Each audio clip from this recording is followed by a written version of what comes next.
వాటిని ఎవరు మోయలేరు. When God gives you the money, దేవుడు నీకు డబ్బునిచ్చినప్పుడు you will clear all your financial debts. నీ యొక్క ఆర్థిక రుణాలన్నీ దేవుడు తీసేస్తాడు. When you go to 2 Kings, రెండవ రాజుల గ్రంథంలోకి వెళ్తే chapter 6, 6వ అధ్యాయంలో read from verse 1 to 4. 1 నుండి 4వ వచనం చదవండి. ఒకటి రెండవ రాజులు 6వ అధ్యాయము Let them read up to 6. 6వ వచనం వరకు చదవండి. 1 నుండి 6వ వచనం వరకు. 6వ అధ్యాయం 1 నుండి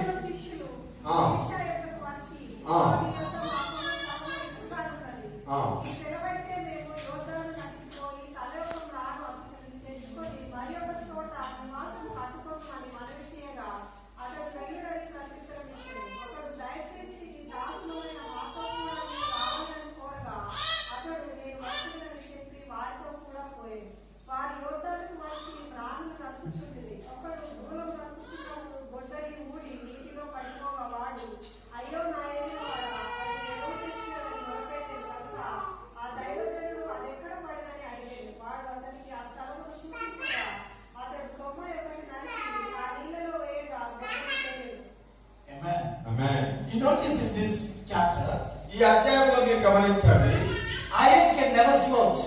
మరి ఇనుము తేలదు నీళ్ళ మీద. Iron always will sink. ఇనుము